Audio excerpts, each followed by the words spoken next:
Hello, I have my short story hat on today.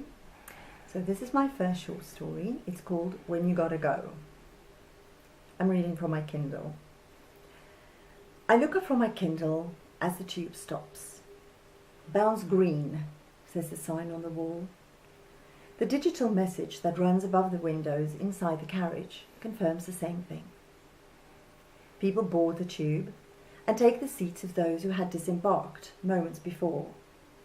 Opposite me, a mother and her young son take their seats.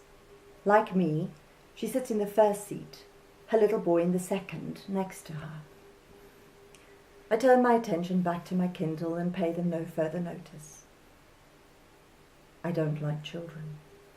I find their energy too disruptive, and parents don't seem to notice the effect their child's behavior has on the people around them.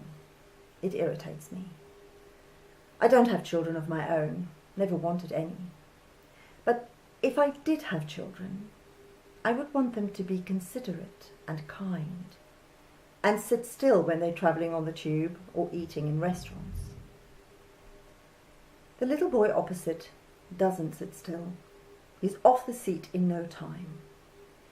But thankfully, his mother doesn't allow him to run around. Even though she's reading a newspaper, she holds onto his arm as the tube shakes and jerks along the tracks towards central London. He's about 5 or 6 years old, I estimate, and a very cute, good-looking little boy with a friendly smile. He smiles at me. I smile back. Just because I don't like children doesn't mean I'm mean to them. He can't help being a little boy. But that's the problem. Small children, I find, have entirely too much energy. His mother directs him back to his seat, and he slides onto it backwards, legs dangling. He's too short for his feet to touch the floor when seated. He's asking her for something. "Mummy, Mummy!" I can't make out what he's saying, but it sounds urgent. I continue to read, knowing that the mother would take care of whatever it is the little boy needs. Only when we stop at the next station do I hear that he's asking if he can go to the toilet. The mother remains very calm. "There's no toilet on the train. You'll have to wait until we get off." "But I have to go now, Mummy." "Where do you want to go? There is nowhere here." I can now see why the little boy is getting off the seat. He's dancing from one foot to the other. Poor little thing. He's clearly in urgent need of the loo. But again, his mother directs him to sit down and wait for their stop. I'm beginning to admire him. He sits quietly for a little while before leaning towards his mother and whispering to her. I can't hear what he's saying, but it's clear that he's still talking about needing to go to the loo. As there is nothing I or anyone can do to help the boy, I return to my Kindle. But moments later, a sudden flurry of activity opposite me makes me look up again. The boy had wet himself. I'm not surprised. His need to go seemed really urgent. What does surprise me is his mother's reaction. She seems more concerned with cleaning the seat than she does her son. The little boy is standing in front of her, pee streaming from his shorts down his little legs. But the mother ignores him as she grabs tissues and tries to mop up the pee from the seat beside her. There's too much of it, and she has to give up, eventually covering the seat with the newspaper she had been reading.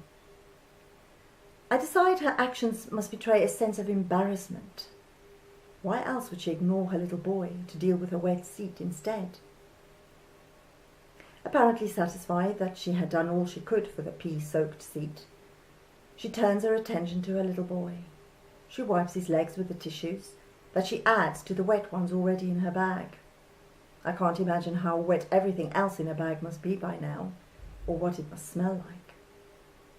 I pretend to read, but can't tear my eyes away from the mother and son. By the way the boy acts, it's clear that this is not the first time he's had to pee in his pants in public. He looks around and smiles at me and the other commuters who are also watching. I imagine his shy smile covers his humiliation. I wonder if it would affect him later. Whether by design or because of what happened, they get off at the next stop, and I watch as the commuters around the seat warn others not to sit there. Despite the fact that the tube becomes more and more packed, as rush hour on a Friday dictate it does, the seat remains empty. Only the newspaper occupies it. Now, when I get on the tube, I never sit in the second seat, even if it's the only one available. It will forever remind me of the little boy, of his trauma, his humiliation, and the part of him he left behind on the tube.